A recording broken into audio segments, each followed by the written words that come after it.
নির্বাচনের আগে রাজনৈতিক পরামর্শদাতা সংস্থা এবং ক্ষমতাশীল রাজনৈতিক শক্তির মধ্যে সম্পর্ককে কেন্দ্র করে যে উত্তেজনা তৈরি হয় তা ভারতের সাম্প্রতিক রাজনৈতিক ইতিহাসে নতুন নয়। তবে এবারের পরিস্থিতি আরও জটিল হয়ে উঠেছে, কারণ একদিকে ভোটের প্রস্তুতি তুঙ্গে, অন্যদিকে কেন্দ্রীয় তদন্তকারী সংস্থার সক্রিয়তা রাজনৈতিক বিতর্ককে আরও গভীর করেছে।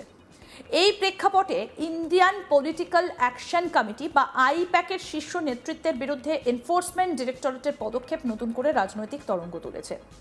সাম্প্রতিক ঘটনায় আইপ্যাকের ডিরেক্টর ঋষিরাজ সিংকে আর্থিক অনিয়ম সংক্রান্ত একটা মামলায় তলব করেছে এনফোর্সমেন্ট ডিরেক্টরেট বা ইডি। সোমবার 20 এপ্রিল দিল্লিতে ইডির সদর দপ্তরে তাকে হাজির হতে নির্দেশ দেওয়া হয়েছে। এই তলবকে কেন্দ্র করে রাজনৈতিক মহলে জোর আলোচনা শুরু হয়েছে, কারণ ভোটের আগে এই পদক্ষেপকে শুধুমাত্র প্রশাসনিক নয়, বরং রাজনৈতিক দৃষ্টিকোণ থেকেও বিশ্লেষণ করা হচ্ছে। ঋষিরাজের পেশাগত পরিচয়ও এই ঘটনাকে আরও তাৎপর্যপূর্ণ করে তুলেছে। তিনি আইআইটি কানপুর থেকে ইঞ্জিনিয়ারিং পাশ করে আন্তর্জাতিক আর্থিক সংস্থা এইচএসবিসি এবং ক্রেডিট সুইসের মতো প্রতিষ্ঠানে কাজ করেছেন। পরবর্তীতে তিনি রাজনৈতিক পরামর্শদাতা সংস্থার সঙ্গে যুক্ত হন এবং আইপ্যাকের সূচনা লগ্ন থেকেই গুরুত্বপূর্ণ ভূমিকা পালন করে আসছেন। বিভিন্ন রাজ্যে নির্বাচনী কৌশল নির্ধারণে তার ভূমিকা রয়েছে বলে রাজনৈতিক বিশ্লেষকরা মনে করেন। বিশেষ করে পশ্চিমবঙ্গের 2021 সালের বিধানসভা নির্বাচন এবং 2024 সালের লোকসভা নির্বাচনে তার কাজ উল্লেখযোগ্য বলে ধরা হয়। এই ঘটনার আগে আইপ্যাকের আরেক গুরুত্বপূর্ণ ব্যক্তিত্ব বিনেশ চন্দ্রেলকে গ্রেফতার করে ইডি। হেফাজতে নেওয়া হয় তাকে। অভিযোগ, তিনি অর্থ পাচার প্রতিরোধ আইন অর্থাৎ পিএমএল এর অধীনে একটা তদন্তের আওতায় রয়েছে। দিল্লি পুলিশের দায়ের করা মামলার ভিত্তিতে এই তদন্ত এগোচ্ছে বলে ইডি আদালতে জানিয়েছে। অভিযোগ অনুযায়ী তিনি সংস্থার প্রায় 1/3 শেয়ারের সঙ্গে যুক্ত ছিলেন, যা তদন্তকে আরও গুরুত্বপূর্ণ করে তোলে। শুধু তাই নয়, আইপ্যাকের সঙ্গে যুক্ত আরও কিছু ব্যক্তির বাড়ি এবং অফিসে অভিযান চালানো হয়েছে। কলকাতার অফিস এবং সংস্থার অন্যতম কর্ণধার প্রতীক জৈনের বাসভবনে ইডি তল্লাশি চালিয়েছিল আগেই। একই সঙ্গে তার পরিবারের সদস্যদেরও জিজ্ঞাসাবাদের জন্য ডাকা হয়েছে। এই ধারাবাহিক পদক্ষেপগুলো রাজনৈতিক পরিমণ্ডলে ব্যাপক প্রতিক্রিয়া তৈরি করেছে।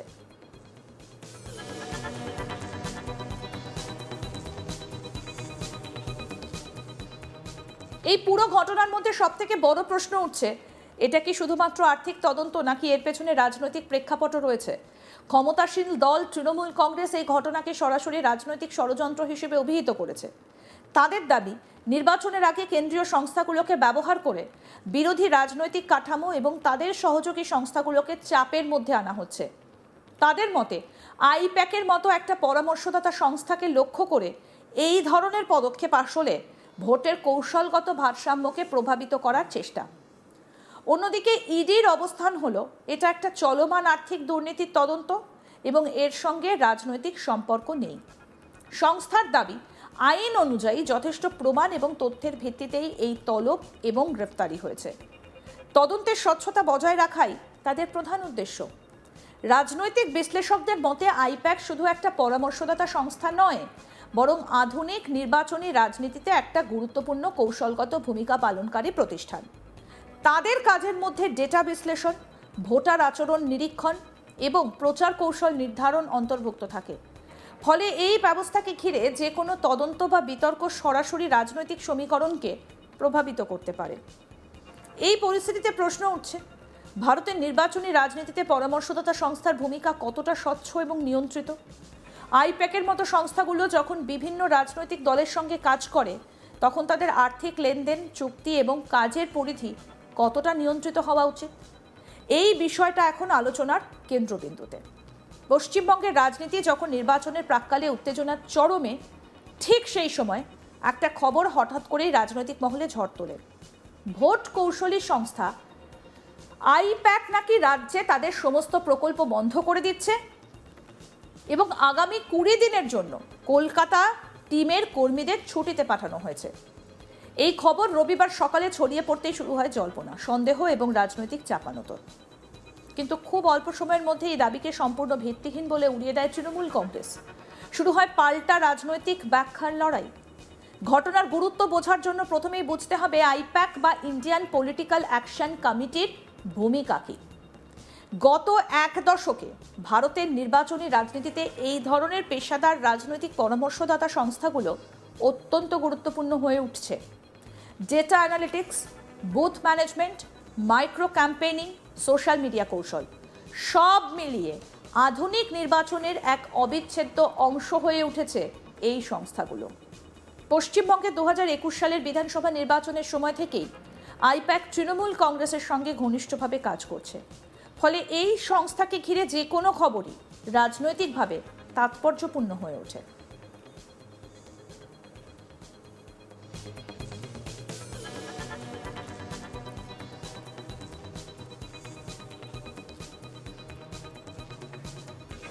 তৃণমূলের পক্ষ থেকে বলা হয়েছে, আমরা একটা সংবাদ মাধ্যমে প্রকাশিত রিপোর্টের কথা জেনেছি, যেখানে দাবি করা হয়েছে যে আইপ্যাক নাকি আগামী 20 দিনের জন্য পশ্চিমবঙ্গে তাদের কাজ বন্ধ করে দিয়েছে। এই দাবি সম্পূর্ণ ভিত্তিহীন এবং ইচ্ছাকৃতভাবে মাটিতে বিভ্রান্তি তৈরি করার চেষ্টা বলে মনে হচ্ছে। আইপ্যাকের পশ্চিমবঙ্গ টিম সম্পূর্ণভাবে এআইটিসির সঙ্গে কাজ করছে এবং সারা রাজ্য জুড়ে প্রচার কার্যক্রম পরিকল্পনা অনুযায়ী চলছে।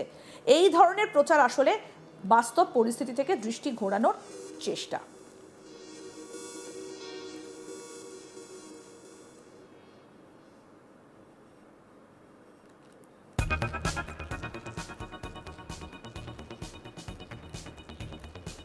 এবং তারকেশ্বরের সভায় মমতা ব্যানার্জি এই বিষয়ে বলছেন, তুমি আমাদের এজেন্সিগুলোকে বলছো যারা পার্টির হয়ে কাজ করে বাংলা ছেড়ে চলে যাও কেন? তোমার তো 50টা আছে, আমাদের একটা আছে। শুনুন, ওদের ভয় দেখালে ওরা আমাদের দলের সঙ্গে যুক্ত হবে, আমরা ওদের চাকরি দেব, একটা ছেলেকেও চাকরি ছাড়া করব না। অভিষেকের সঙ্গে কথা বলেই এসেছি। কি বলেছেন মমতা ব্যানার্জি এই বিষয়ে শুনবো। আরে আমাদের রোজই তো ইডি রেড করছে, ইলেকশনের সময় কেন ভাই? তোমার মনে পড়লো তুমি আমাদের এজেন্সিগুলোকে বলছো যারা আমাদের পার্টির কাজ করে বাংলা ছেড়ে চলে যাও কেন? তোমার তো 50টা আছে, আমাদের ক্ষমতা নেই, আমাদের একটা আছে। শুনুন, ওদের ভয় দেখালে ওরা আমার দলের সাথে যুক্ত হবে এবং আমরা ওদের চাকরি দেবো, আমরা ওদের করে দেবো। এটা মাথায় রেখে দিন। আমি একটি ছেলেকেও চাকরি ছাড়া করব না। আমি সকালে অভিষেকের সাথে কথা বলেই এসছি।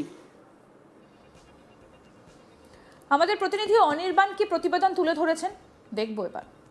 ইতিমধ্যেই কেন্দ্রীয় তদন্তকারী সংস্থা শহর কলকাতা এবং পশ্চিমবঙ্গে একেবারে প্রচণ্ড পরিমাণে সক্রিয় ভূমিকা পালন করছে এবং গোটাটাই কিন্তু বলা যায় যে একেবারে নির্বাচনের আগে, অর্থাৎ প্রায় নির্বাচনের 1-2 সপ্তাহ আগে, 3 সপ্তাহ আগে থেকেই কিন্তু এই কেন্দ্রীয় তদন্তকারী সংস্থা এজেন্সি যেগুলো রয়েছে সেগুলো পশ্চিমবঙ্গের বিভিন্ন জায়গায় রেড করেছে।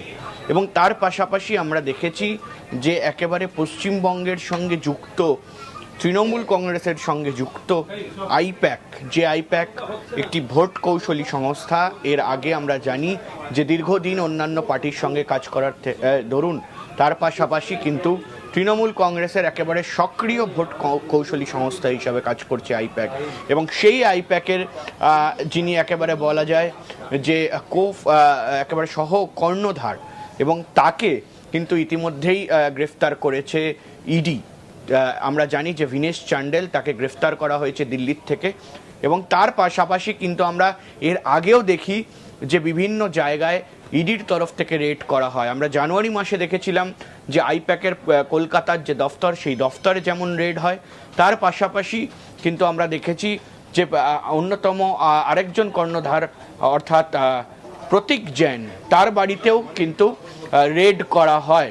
এবং তার পাশাপাশি কিন্তু আমরা দেখি যে একেবারে ঋষিরাজ সিং, তার বাড়িতেও রেড করা হয়, কিন্তু তখন কোনো রকম কোনো একেবারে বলা যায় যে অ্যারেস্ট বা এই ধরনের আটক করা তাকে হয়নি। এবার কিন্তু ফের একবার ডেকে পাঠানো হলো ঋষিরাজ সিংকে, অর্থাৎ আইপ্যাকের অন্যতম ডিরেক্টর তিনি, তাকে এই মুহূর্তে ডেকে পাঠানো হয়েছে। আমরা গত সপ্তাহে খবর পেয়েছিলাম, আমরা জানি যে কোথাও গিয়ে প্রতীক জৈনের পরিবার, অর্থাৎ প্রতীক জৈনের ভাই পুলকিত জৈন, তাকে যেমন ডেকে পাঠানো হয়, তার পাশাপাশি কিন্তু তার স্ত্রীকেও ডেকে পাঠানো হয়। অর্থাৎ আমরা এই খবরটাও সূত্র মারফত পেয়েছিলাম যে প্রতীক জৈনকেও কিন্তু এর আগে তলব করেছিল ইডি অর্থাৎ এনফোর্সমেন্ট ডিরেক্টরেট। কিন্তু তিনি বলেছেন যে 30শে এপ্রিলের পর তিনি হাজিরা দিতে পারবেন, সেই বলে কিন্তু তিনি হাজিরা এড়িয়ে গিয়েছেন। অর্থাৎ 29শে এপ্রিল দ্বিতীয় পর্বের নির্বাচন, সেই নির্বাচন শেষ হচ্ছে পশ্চিমবঙ্গে এবং তারপর তিনি হাজিরা দেবেন এমনটা তিনি বলেছিলেন।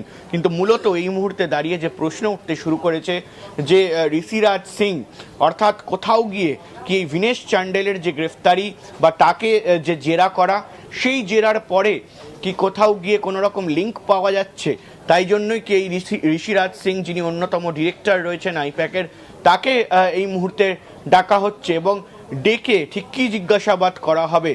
মূলত আমরা দেখেছি যে এই যে পুরো গোটা বিষয়টা, সেই গোটা বিষয়টা কিন্তু একেবারে শুরু হয় জানুয়ারি মাসে শহর কলকাতার প্রতীক জৈনের বাড়ি এবং তার দফতর অফিস থেকে, এবং সেখানে মুখ্যমন্ত্রী মমতা বন্দ্যোপাধ্যায় পৌঁছে গিয়েছিলেন। ঠিক তারপরেই কিন্তু একেবারে হুলুস থুলুস কাণ্ড যেটাকে বলা যায়, এই বিষয় নিয়ে কিন্তু কোর্টেও গিয়েছে ইডি। অর্থাৎ এই মুহূর্তে দাঁড়িয়ে আইপ্যাকের সঙ্গে কোনো রকম কোনো একেবারে বলা যায় যে টাকা তছরূপ বা কোনো ধরনের যেটা এই মুহূর্তে সূত্র মারফত বলা হচ্ছে যে কোল স্ক্যাম অর্থাৎ কয়লা পাচার যে কাণ্ড বা সেই কাণ্ডের সঙ্গে কোনোভাবে জড়িয়ে রয়েছে কিনা, সেই বিষয়টা এই মুহূর্তে খতিয়ে দেখছে ইডি। এবং তার পাশাপাশি কিন্তু এই মুহূর্তে তার সঙ্গে তৃণমূল কংগ্রেসের কোনো হাত রয়েছে কিনা সেটাও কিন্তু দেখা হচ্ছে ইডির তরফ থেকে। আরও আপডেট পেতে দেখতে থাকুন আজ তাক বাংলা, সাবস্ক্রাইব করুন, নোটিফিকেশন পেতে বেল বাটন অপশন প্রেস করুন।